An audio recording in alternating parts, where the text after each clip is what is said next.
আপনারা সবাই আশা করি সবাই ভালো আছেন।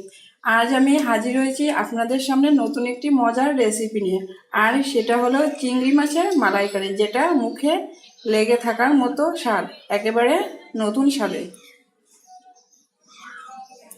আমি এখানে 3 পিস চিংড়ি মাছ নিয়েছি। এখন এইগুলাতে পরিমাণ মতো হলুদ এবং লবণ ও মরিচের গুঁড়া মাখিয়ে রাখবো।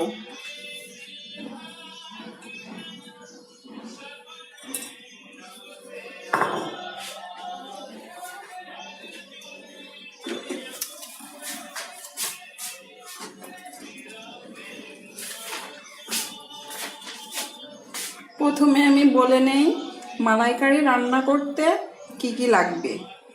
মালাইকারি রান্না করতে লাগবে চিংড়ি মাছ আর কিছু মশলা, সেটা আপনাদের দেখাচ্ছি এখনই। প্রথমেই বলে নেই আদা বাটা 1 চামচ, কাঁচামরিচ 1 চামচ, রসুন 4 কোয়া, পেঁয়াজ একটি 4 ফালি করে কাটা, কাঁচামরিচ 4টি মাঝখান থেকে ভেঙে নেওয়া, দারুচিনি 2টা, 2 ইঞ্চি, লবঙ্গ 2টি, এলাচ 2টি, জিরা গুঁড়া, আর এখানে আছে মরিচের গুঁড়া, এবং সাথে টক দই 2 চামচ ও কোকোনাট মিল্ক। ওটা এখনো লাগবে না রে ভাই।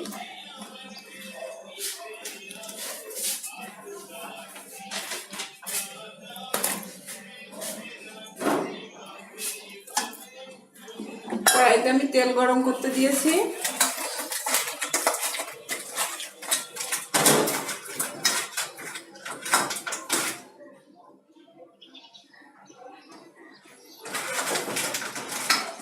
চিংড়ি মাছে ভালো করে হলুদ লবণ মাখিয়ে এবার গরম করা তেলে আমি মাছটাকে একটু ভেজে নেব।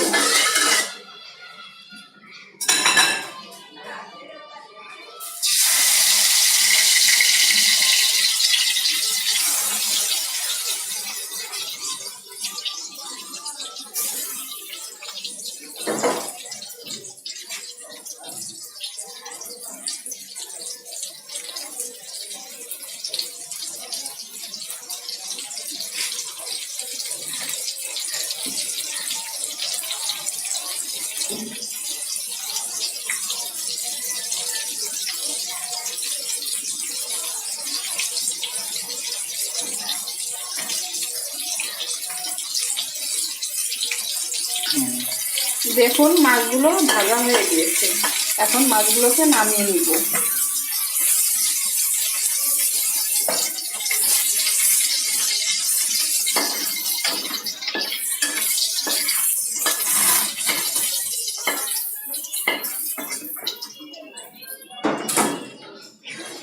এর ভিতরেই আমি আর একটু তেল নিয়ে নিব।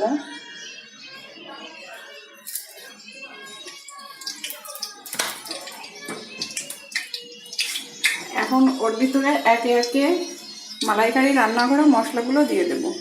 প্রথমে আমি দিচ্ছি একটি তেজপাতা,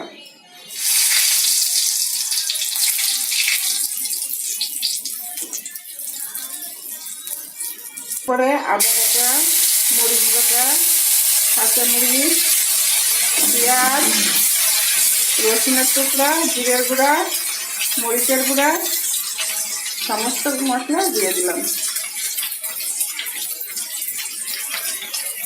এবং সঙ্গে 2 টুকরো দারুচিনি, এলাচ।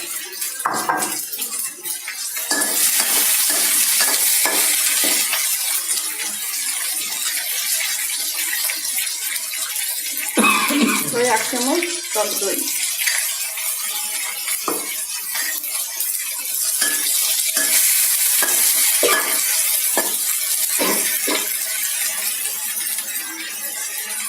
মশলাটা যাতে পুড়ে না যায় সেজন্য একটু 1/2 কাপ পরিমাণ পানি দিয়ে দিলাম।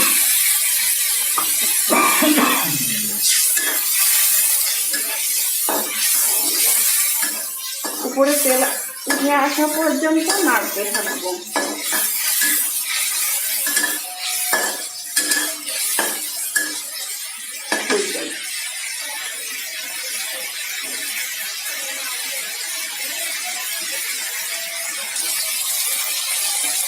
হ্যাঁ ফ্রেন্ডস, আমার মশলাটা কষানো হয়ে গেছে। তেলটা আপনারা দেখতেই পাচ্ছেন যে তেলটা উপরের দিকে উঠে আসছে। এখন আমি এখানে 1 কাপ পরিমাণ পানি দিয়ে দেব।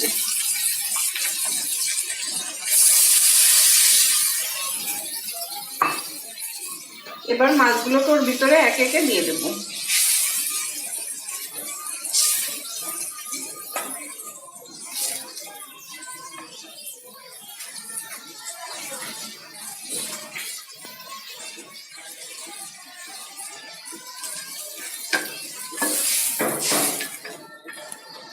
এবার ঢাকা দিয়ে রেখে আমরা 5 মিনিট ওয়েট করব রান্নাটা পুরো কমপ্লিট হওয়ার জন্য। সো ফ্রেন্ডস, এখন আমি এর ভিতরে দিয়ে দেব কোকোনাট মিল্কটা। আমি প্রথমেই বলেছিলাম যে চিংড়ি মাছের মালাইকারি রান্না করতে কোকোনাট মিল্কের প্রয়োজন হয়। সেই কোকোনাট মিল্কটাই এবার আমি দিয়ে দিয়েছি।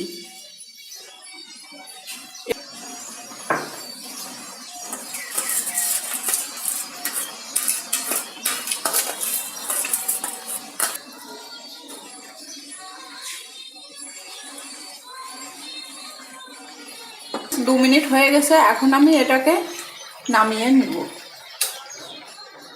দেখুন কত সুন্দর একটি রান্না।